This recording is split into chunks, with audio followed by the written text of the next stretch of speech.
Mickey's Best Friend is a controversial 10-minute cartoon that was shown in the theaters on October 15th, 1929.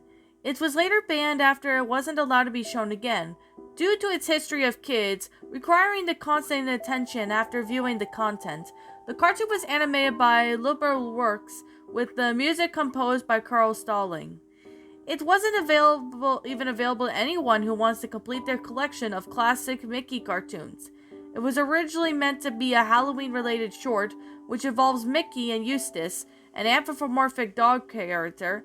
Walt at the time thought that kids was getting dumbed down by other shorts that were mature enough to handle what he wanted to show them. Now, Mickey is driving to his workplace in his car. Along the way, it breaks down due to an engine problem and gets out to check on it. When Mickey finds out it's beyond repair, he goes into depression until Eustace arrives and helps by fixing the problem. Mickey is relieved and introduces himself. Shortly after Eustace's name, Mickey invites him to go with him somewhere. Eustace asks Mickey if he was supposed to be somewhere, but Mickey lies to him and decides to skip work. The two arrive at the cafe where the owner spots Mickey and gives him a stern look. He walks up rudely and asks Mickey what he wants. After ordering, the sheriff, Pete, enters and confronts Mickey, demanding that he finally pays off his late on rent. Mickey was at the verge of the breakdown and is pitied by Eustace, who decides to pay off Mickey's entire debt.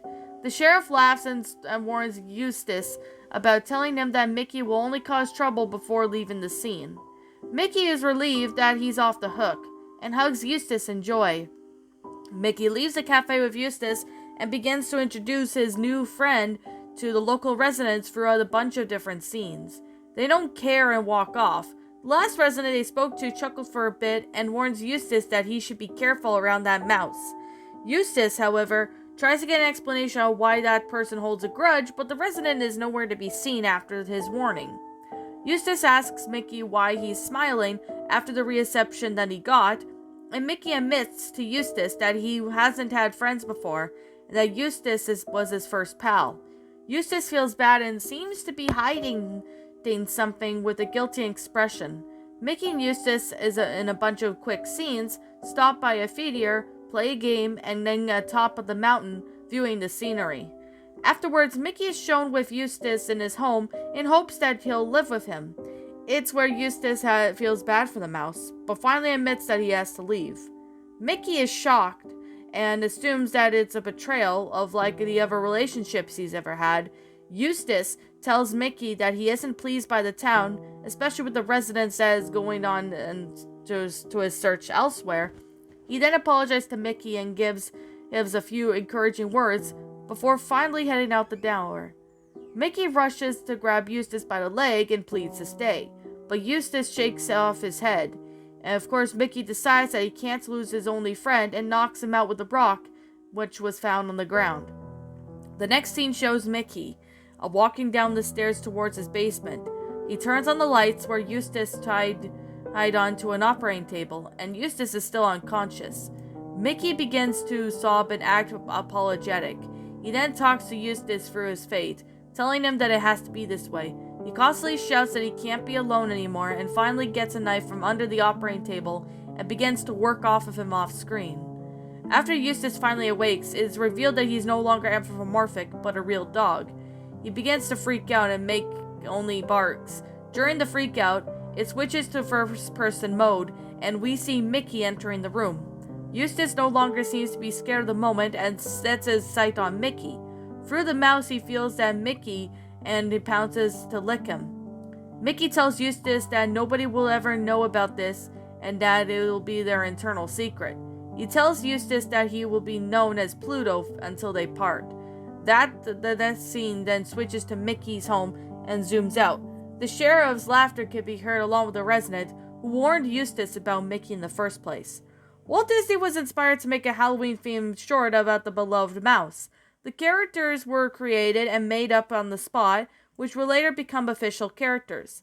The owner of the cafe would later become Daisy Duck, the resident of attempting to warn Eustace, and later Goofy, who supposedly looked a bit like Eustace's design. Pluto would also becoming a recurring character.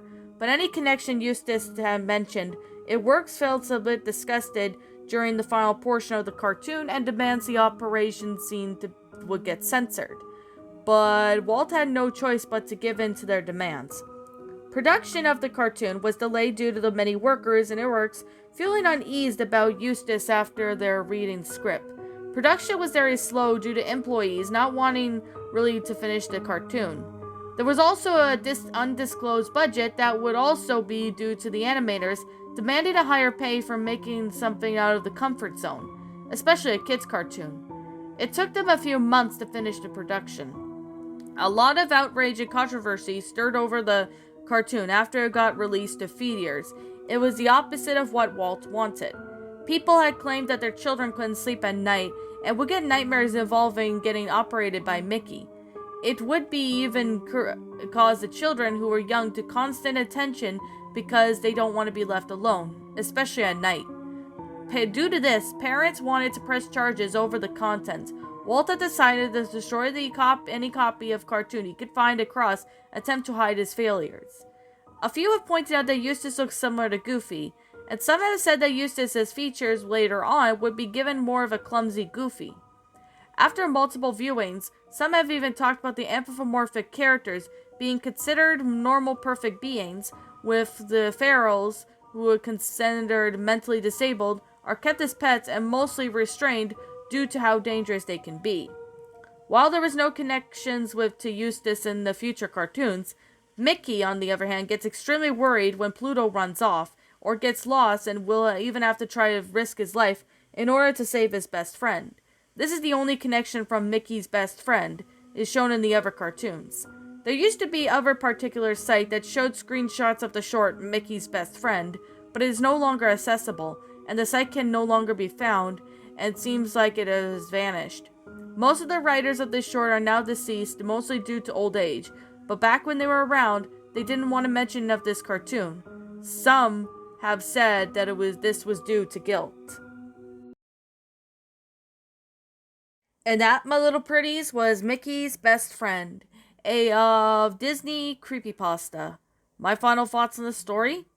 I gotta be completely honest. Now, I do know who the original author of this story, because I'm looking at it. It's written by KRokon.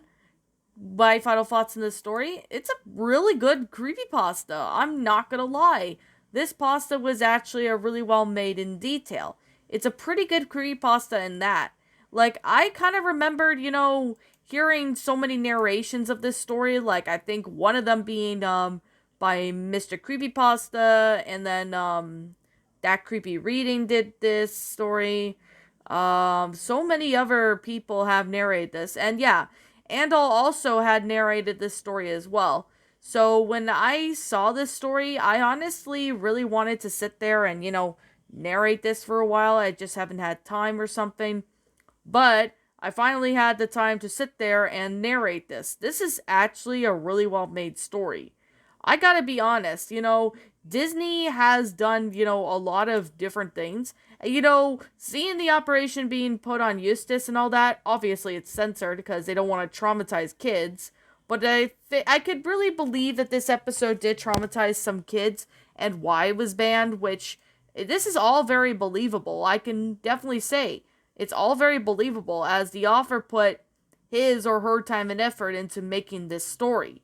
Now, I am going to say this right now that, the old Mickey Mouse cartoons, I will agree, Mickey was kind of creepy back then, but, compared to what it was back then. But it's still a pretty good story for what this one is. It's still a really well-made story. I really haven't seen the old Mickey Mouse, cartoons in, years. But I definitely have to say, this story was definitely something. I'm not gonna lie. Now, this story I think was made maybe in I think it was 2014, maybe 2013 or something. This might have been an old, it's an old creepypasta.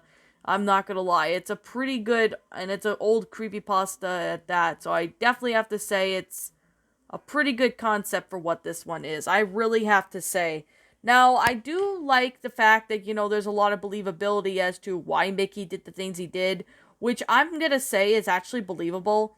Although that's like a dark secret with Disney, like, well, it's possible. Like, here's the thing.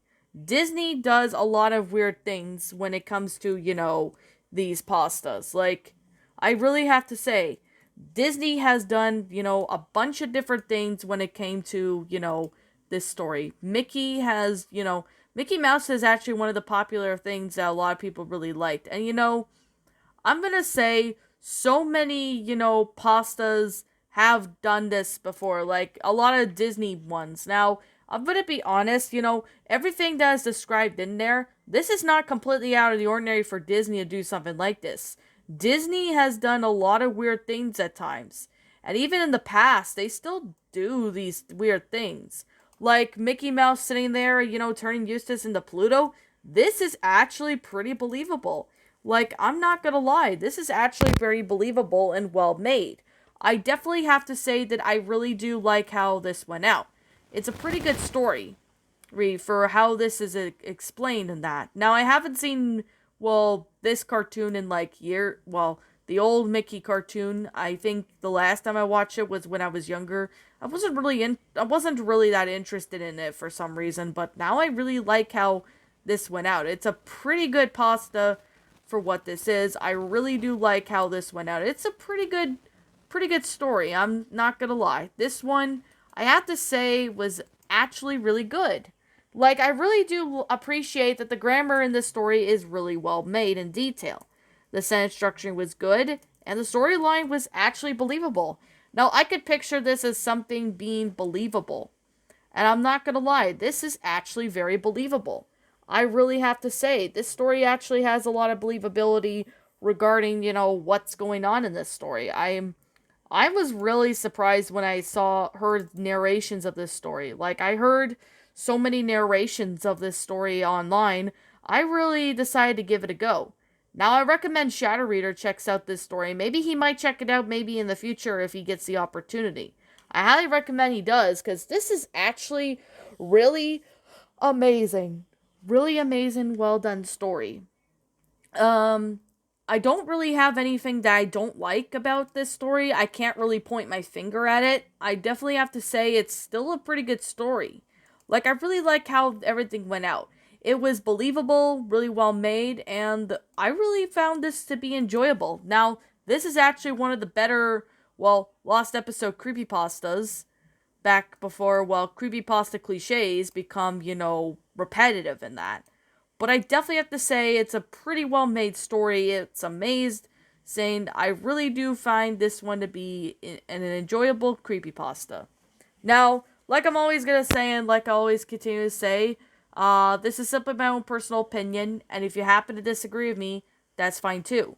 We're all entitled to our own opinions regards to these creepypastas, and this is simply my own personal thoughts.